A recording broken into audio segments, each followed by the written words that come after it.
Welcome, you are on the right channel. Vara and Paul looked like the perfect couple. Everyone in Asaba admired them.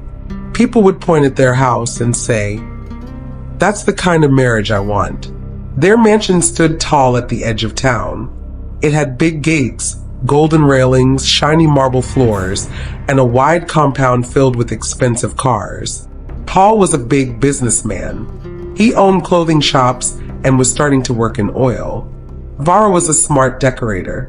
Rich people from Lagos and Abuja always called her to design their homes. Together, they made good money and had everything they needed. Their 3 children, Eben, Tonia, and Junior, were well-behaved and polite. Every Sunday, they dressed in the same colors and sat together in the front row at church. People would smile at them and say, "God really blessed this family." But inside that beautiful house, something was wrong. It started small. Paul no longer left his phone on the table like before. He kept it close to him all the time. Even when he went to the bathroom, he took it with him. If it rang, he would walk out of the room to pick the call in a quiet voice. Vara saw everything. She said nothing.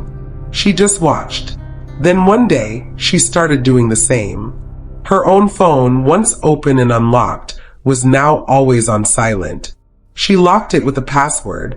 She no longer left it lying around. When Paul came close, she would press the screen quickly or put it under her pillow. The silence in their home grew louder every day.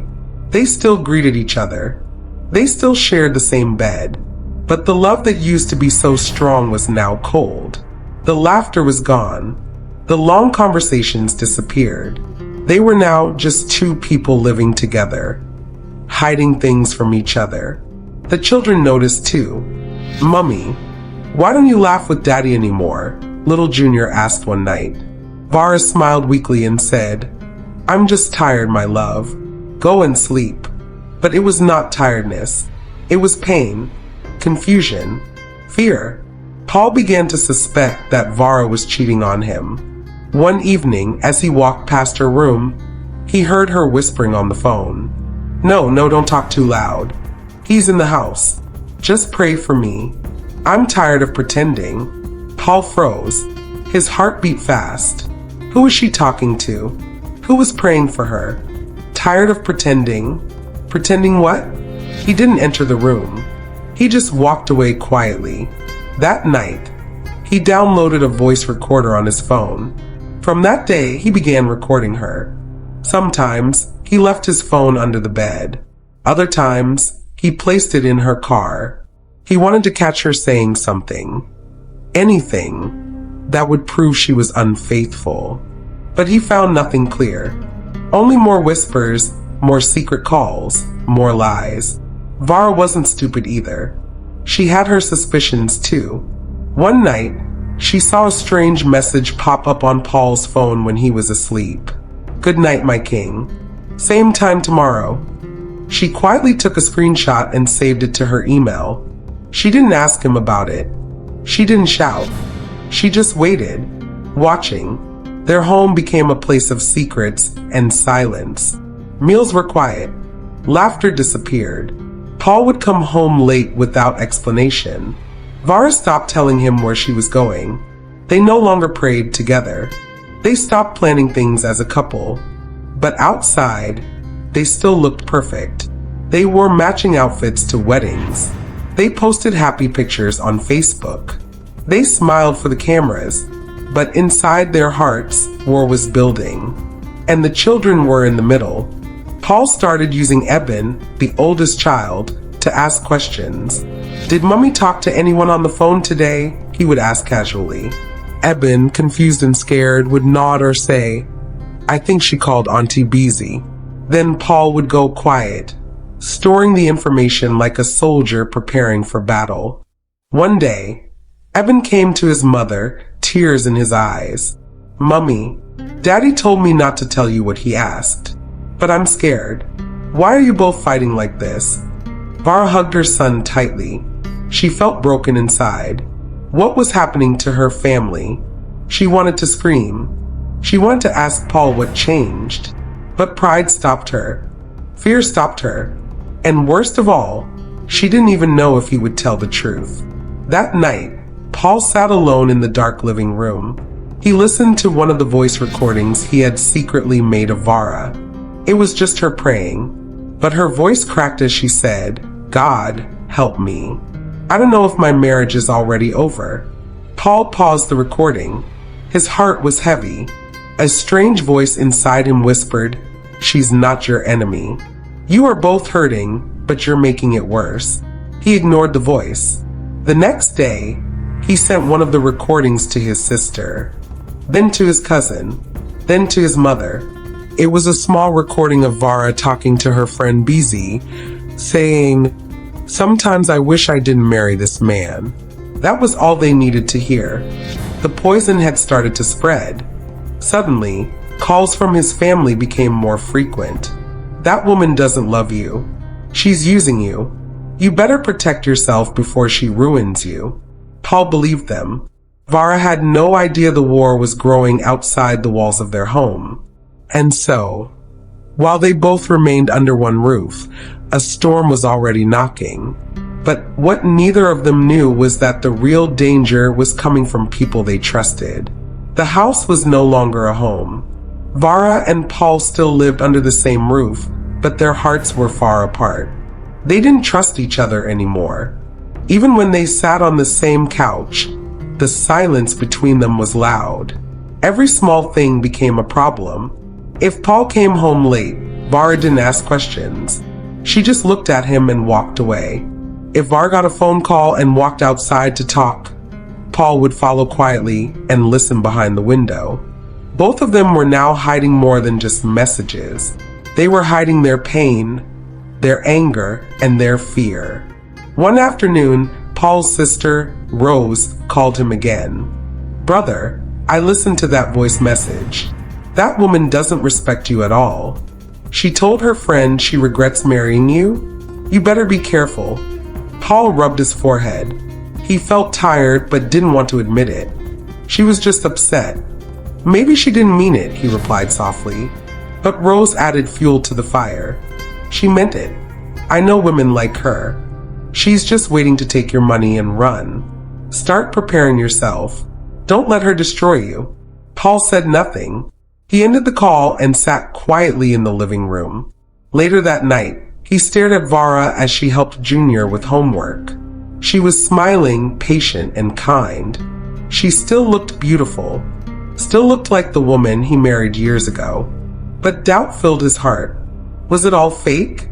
Was her kindness just for the children?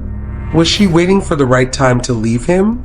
He picked up his phone and saved a new contact under the name Fixer. That same week, he started talking to a lawyer in secret. Vara, too, was beginning to feel something strange. People she used to speak with suddenly stopped calling. Paul's cousins who used to greet her happily at church now avoided her eyes. His mother no longer sent gifts for the children. One morning, Vara called Beezy her closest friend. "Something is not right," Vara said. "I feel like Paul is turning everyone against me." Beezy sighed on the phone. "My dear, you're not wrong. Somebody told me that Paul's sister has been sharing your voice notes. They said you hate your marriage." Vara was shocked. "What voice notes? How did she get them?" Beezy was quiet for a moment. "Vara, I think Paul is recording you." That night, Vara cried in the bathroom, not because she was guilty, but because she felt betrayed. How did we get here? She asked herself. We used to pray together. We used to fight the world together. Now we're fighting each other in secret. From that day, she changed. She stopped calling friends. She stopped explaining herself to anyone. She moved carefully in her own home, watching her words, watching her back. Even the children could feel the change. Eben, the eldest son, started acting out in school. He became quiet and angry. Tonia stopped smiling the way she used to. Junior cried often for no reason. One evening, Paul called Eben to his room. "Come sit down," he said. Eben sat quietly. "Tell me something." Does your mom talk to another man on the phone when I'm not around? Evan looked confused. Why are you asking me that? Paul smiled, but his eyes were cold. You're the oldest. I trust you. I need you to help me watch things in this house. Evan nodded slowly, but his heart was heavy. Later that night, Evan ran to Vara and told her everything. Mom, why is Daddy asking me to spy on you?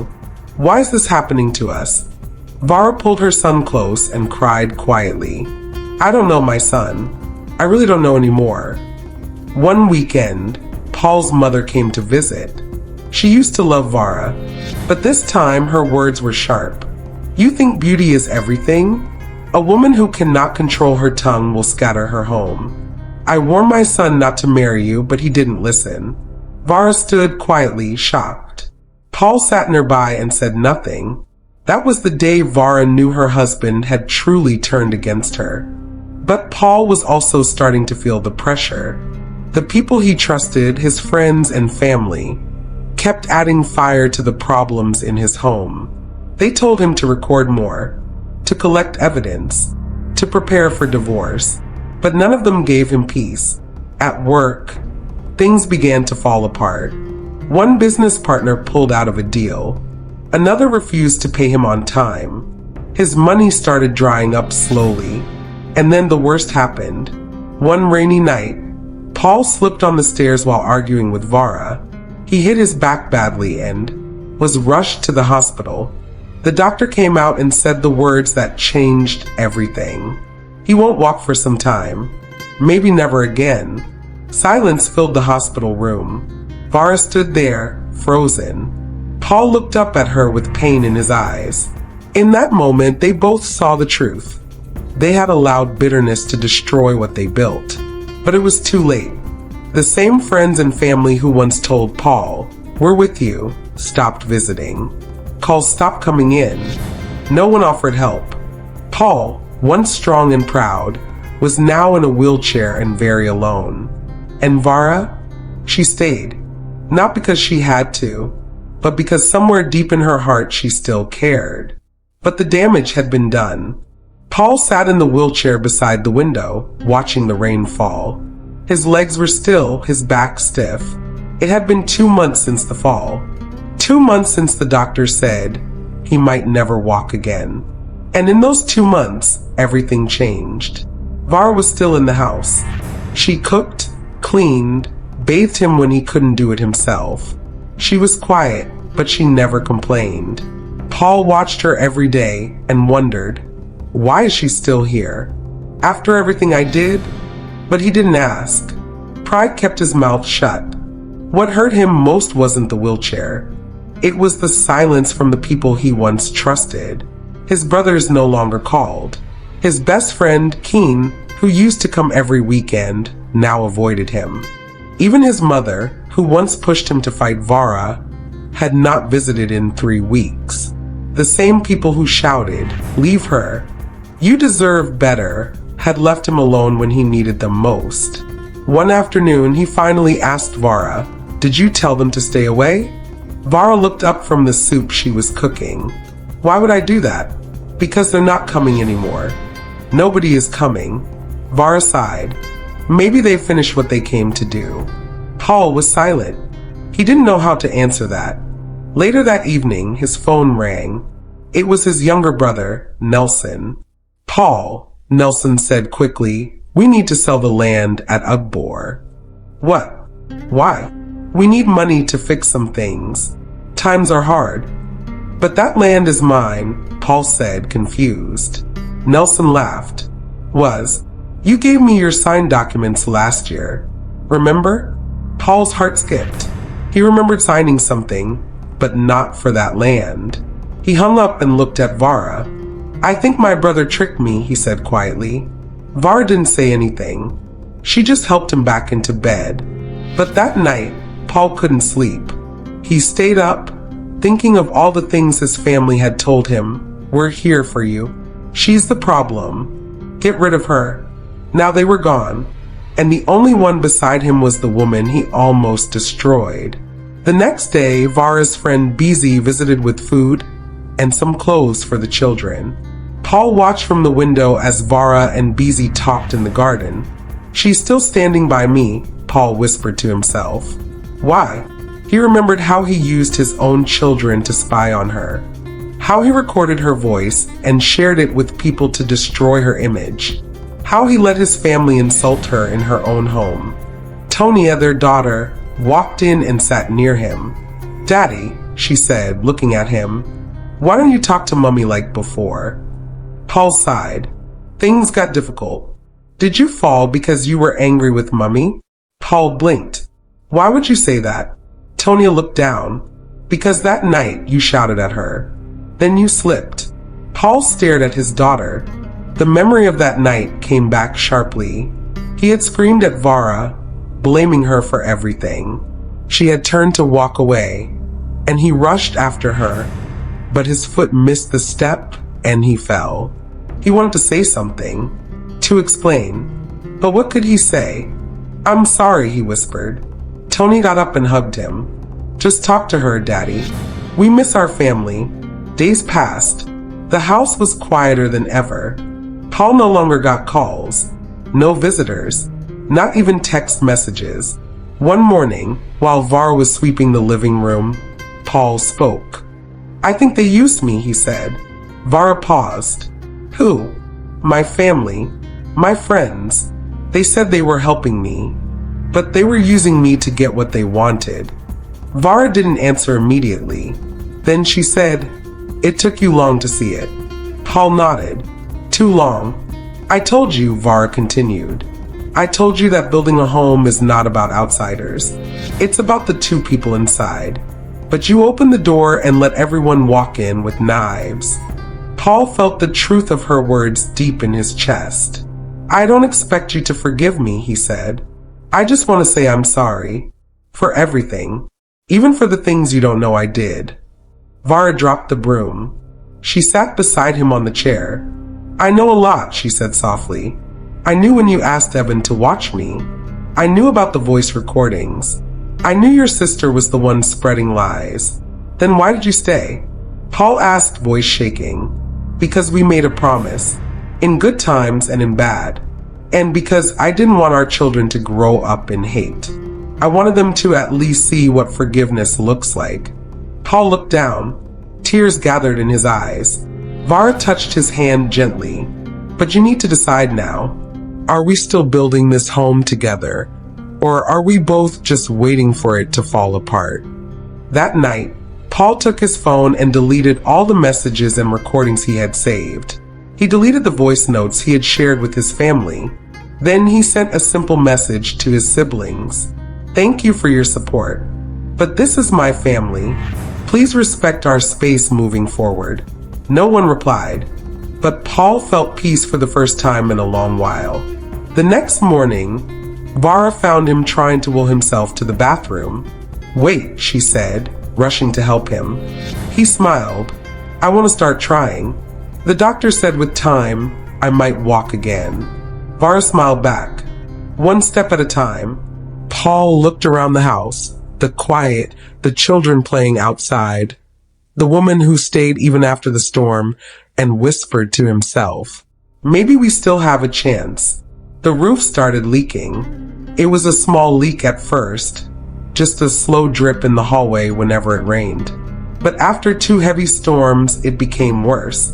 One morning, Paul heard a loud splash and called out, "Vara, there's water on the floor." Vara came running with a mop and a bucket. "It's from the roof again," she said, shaking her head. "I'll climb up and check." Paul tried to stop her. "No, you can't climb. Let's call someone." But Vara was already pulling out the ladder. There was no one to call. All the workers Paul once hired were gone. The gardener, the driver, even the electrician, none of them returned his calls anymore. He had insulted many of them in the past, and now they had vanished like smoke. So Vara climbed the roof herself, and Paul sat below, watching with fear in his chest. That night, as they lay in the same room for the first time in months, Paul whispered, "I should be the one fixing the roof." Vara didn't respond right away. Then she said softly, "But you broke the walls first." Paul nodded. He deserved that. In the weeks that followed, things began to change slowly. Paul started using his hands to move his body on the wheelchair without help. He insisted on bathing himself. He wheeled himself to the kitchen and helped cut vegetables while Vara cooked. He even started reading to their youngest son, Dara, every night before bed. The children noticed the difference. Tonya smiled more. Evan stopped asking sad questions. Even little Dara, who once avoided his father, now sat close to him while watching cartoons. One morning, while folding laundry, Vara looked at Paul and said, "You're trying." Paul looked up, surprised. "What did you say?" "I said you're trying," she repeated. "It's not easy to change, but I see it." Paul felt a lump in his throat. He wanted to cry, but he didn't want to seem weak. Instead, he said, "I want to be the man you believed in before everything went wrong." One Saturday afternoon, as Paul was resting in the living room, a knock came at the gate. Vara went to check. When she returned, her face had changed. "Your cousin is outside," she said quietly. "The one who spread lies about me." Paul frowned. "Chinidu? What does he want?" He said he came to ask for forgiveness. Paul rolled his wheelchair to the door. Chinidu stood there, looking thinner, older. "Paul," he began. "Please, I didn't know things would turn out this way." Paul folded his arms. "You told everyone Vara was cheating. You sent that voice note around the family group. You nearly broke my marriage." Chinidu looked down. "I know. I thought I was helping you. But now, I see I was wrong." Paul glanced at Vara, who stood quietly beside him. "Why now?" Paul asked. "Why come back now?" Chinidu looked up. "Because I've lost too. My wife left. My children are angry with me. I have no peace. And something kept telling me to come and make things right." Paul was silent for a long time. Then he said, "I forgive you. But you must also ask her." Chinidu turned to Vara. "Sister, I'm sorry. Please forgive me." Vara didn't speak for a while. Then she said, "I forgive you. But don't come into our home again if your heart is not clean." Chinidu nodded. "Thank you." And he left. Later that evening, Paul sat alone and thought. He had pushed away a good woman because of whispers. He had broken his own home because he trusted outsiders more than the person sleeping beside him. Now he was learning that forgiveness was not weakness, it was power. Vara came and sat beside him. "I've been thinking," she said. "Maybe it's time we fix the roof properly. Not just the one above us, but the one inside this home." Paul turned to her, eyes full. "Do you still believe we can?" "I don't know," Vara said honestly. "But I believe in trying." Paul took her hand. It was the first time they held hands in over a year. The next morning, Paul asked Eben to push him to the backyard. He wanted to sit under the mango tree where they used to eat dinner as a family. As he sat there, he began writing on a notepad. "What are you writing?" Vara asked when she saw him later. "A plan," Paul replied. "For us. For the family. For the house. If you're still willing to build with me." Vara smiled faintly. "Show me." Together, they began to write a new story. Not perfect, but real. But not everyone was happy about the change. One night, Paul received a message from his sister. "So you chose that woman over your family? Don't come running when she finishes you." Paul stared at the message for a long time. Then, slowly, he deleted it. For the first time, he chose peace over noise. But deep in the shadows, someone was watching. Someone who didn't want Paul and Vara to rise again. A friend from the past. A voice from the darkness. Because not all battles are over when the roof is mended. Some enemies wait like termites, silent, hidden, and ready to eat from within. The phone call came late at night. Far away in a dark room, a man picked up the phone and smiled when he saw the caller ID. "I was wondering when you'd call," he said. A cold voice replied, "It's time." Paul is getting too comfortable. His wife is back in control. We need to shake their house again. The man leaned back in his chair. Tell me what you want done. The voice whispered a plan, one full of lies, tricks, and betrayal. Then the call ended. The man, whose name was Kobe, smiled. He was Paul's old friend. A friend who once borrowed money and never paid back. A friend who turned jealous when Paul grew rich and left him behind. And now, Kobe was back to finish what he started. Back in Asaba, Vara was beginning to feel hope again. She and Paul had started working together to fix the house. They created a small vegetable garden. They helped the children with homework. Paul even began writing a book about lessons from his fall. Things were not perfect, but they were peaceful. Until one afternoon, Tonia rushed inside with tears in her eyes. Mummy, Daddy, a man came to my school gate. He said I should follow him. He said you sent him. Paul sat up straight. What man? He had a small car. He called me by name and said you were waiting at the hospital. But I didn't follow him. I ran back to the school compound. Paul and Vara looked at each other, shocked.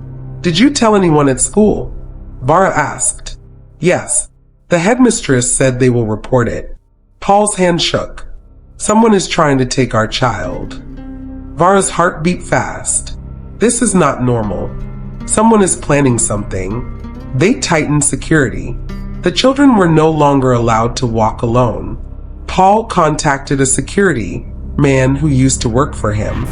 The man agreed to help, not for money, but because he respected Paul's change. But trouble was not finished. A few days later, Paul's WhatsApp began to buzz with messages from people he hadn't spoken to in months. What is this audio I just got from Kobe? One message said. I thought you said Vara changed. This voice note says otherwise. Paul opened his messages and found a voice note being shared around. He listened, and his face turned pale. It was his wife's voice, but it had been edited to sound like she was insulting Paul and laughing at his condition. I got him in a wheelchair, and now he crawls for my attention, the voice said cruelly. It was fake, clearly cut and twisted, but it was dangerous. Paul turned to Vara and played it for her. She froze. That's my voice, but I never said those words. Paul nodded. I know. It's a trap. They want to break us again. Vara sat down slowly. Why won't they leave us alone? Paul's eyes were red. Because I opened the door before. I let them in. Now they won't go unless we push them out. That night, Paul called Kobe. Kobe, I know what you did. Kobe laughed. What did I do, my brother? I only shared what I received. Are you sure your wife didn't say those words? You edited her voice. You lied. You have no proof. Paul took a deep breath. I may not, but I also have something you don't. What's that? Kobe asked. Peace, and my family. Then Paul hung up. But the next day, Paul's sister arrived at the gate. She shouted from outside. So now you think you're better than all of us? Vara came out and stood quietly. You've turned Paul against his own blood, the sister screamed. Now even his friends are warning us about you again. Paul rolled his wheelchair to the entrance. Auntie, go home, he said. What? Go home. We are no longer your playground. You're choosing her over us? I'm choosing truth over noise, Paul replied. The woman cursed and left. Vara stood beside him and whispered that was brave. Paul smiled weakly. It's hard, but I'm learning. A few days later, something strange happened. Paul received a letter in the mail. No stamp, no sender's name. He opened it. Inside were photos, old photos of Vara with another man. They looked like they were taken 10 years ago. Paul stared at them. His hand shook. But then he noticed something. The pictures were real, but the date was wrong. Someone had edited the timestamp to make them look recent. He took the photos to Vara. These are from my cousin's wedding, she said. That man is my old classmate. We danced. That's all. Paul nodded. I believe you. Then he turned the pictures into ash and dropped them in the bin. "Let's make our own pictures now," he said. "Real ones." But the attacks didn't stop. One day, Paul's bank account was frozen. Someone had reported false information about him to the financial crimes office. The pain was not just in the attacks, but in the names of the people behind them. His cousin, his friend, his own sister, people he once gave money to, people he trusted with his secrets. Now, they were the ones trying to ruin him completely. Paul sat alone one night and wept. "God, I wanted to be strong. I tried, but there are too many." Vara entered and sat beside him. "They may be many," she said gently, "but we are not alone." Paul looked up. "Are you still with me? I never left, even when you pushed me away." Paul held her hand. "Then we'll keep fighting, together." But deep in the shadows, Kobe smiled again. "They think they've survived. Let's see if they survive the next storm." Because something darker was coming. And this time, it was not just about lies. It was about survival. It started with a knock. Early in the morning, before sunrise, someone knocked loudly at their gate. The children were still asleep. Paul and Vara rushed to the window.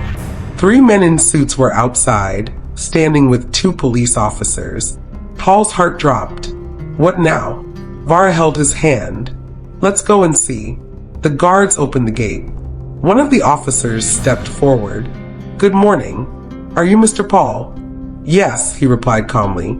"We have a warrant. You're under investigation for fraud and false land deals." Paul's face turned white. "What? That land was sold over 8 years ago." The officer nodded. "Yes, but someone has filed a new complaint. They say the documents were fake." Vara spoke up. "We have proof. All the papers are real. You can come with us to the station to explain." Paul turned to his wife. "I'll go, but don't let the children see me in handcuffs." The officers respected his request. They allowed him to sit in his wheelchair quietly as they drove him away. At the station, Paul waited in a cold, empty room. Hours passed. Then a man entered. It was Kobe. Paul looked up slowly. "You again," Paul said quietly. Kobe smirked. "This time you won't escape. You see, I've collected every mistake you ever made, every small corner you cut. I've kept them like seeds. Now they're growing." Paul shook his head. "Why are you doing this?" Kobe leaned close. "Because I hate you. You had everything, money, love, respect. But you forgot me. You left me behind." Paul frowned. "I helped you, Kobe. You stole from me. You lied to me. And still I forgave you." Kobe stood up. "Well, now it's my turn. Let's see who forgives you when you wear a prison uniform." He walked out. Paul sat there in silence. For the first time, he felt fear deep in his bones. Back at home, Vara wasn't sleeping. She was on the phone, calling everyone who knew the truth. Former lawyers, land officers, even old tenants. She begged for help. Only one man answered. "Madam Vara," the voice said kindly, "I remember you and your husband. You treated us well. I'll find the original papers and come to the station." "Thank you, sir," she whispered with tears in her eyes. Then she rushed to the children. "Pack your school bags. We're going to visit Daddy." They arrived at the station just as the sun was setting. Paul looked weak, but when he saw his children, his face lit up. "I thought I would never see your faces again," he said. Tonya hugged him. "Daddy, we believe in you." Just then, the land officer arrived with a folder in his hand. He greeted the police and laid the papers on the table. "These are the original documents. Signed, sealed, and approved. This man is innocent." The officers checked everything. Minutes later, they released Paul. Vara hugged him tight. But even as they walked out together, Paul whispered, "Kobe won't stop here." That night, they returned home to find the house in darkness. The lights had been cut. The generator was missing. Inside, the sitting room was in a mess. Someone had broken in. The kitchen was empty. Even the children's school shoes were gone. Paul sat in silence. Vara looked around. Who would do this? Paul answered, someone who doesn't want to see us rise. Vara stood up straight. Then let's rise anyway. The next morning, Vara called a press conference. They didn't have fancy clothes or luxury cars anymore, but they had the truth. They sat in front of a small crowd. Neighbors, old church members, former workers, and even bloggers. Paul spoke first. I am not a perfect man, he said. I made mistakes. I let pride enter my heart. I pushed my wife away. I allowed my family and friends to destroy what we built. But I've learned. He looked at Vara. She stayed. She fought for me, for our children. And I want to say this clearly, I was wrong. She is not the enemy. She is the reason I am still alive. Vara took the mic. I also made mistakes, she said. I locked my phone. I stopped trusting. But I never stopped loving. And I never stopped praying for our home to be whole again. People clapped softly. Paul continued. There are people among us, family, friends, who come not to build, but to destroy. Let us be careful who we let into our homes, our hearts, and our secrets. That night, the video of their speech went viral. Thousands watched. Many cried. Some apologized. One person watched in silence, Kobe. He threw his phone across the room, but he knew the battle was over. A few weeks later, Paul and Vara stood in front of their repaired house. It wasn't as grand as before, but it was peaceful. A neighbor stopped by. You've changed, Paul. He smiled. Pain will either destroy you or shape you. What about your enemies? The neighbor asked. Paul looked up. They can't reach me anymore. I'm too busy being grateful. Vara walked out with the children. They held hands and took a photo. Not for social media. Not for the world. Just for themselves. A new beginning. Thanks for watching. Remain blessed.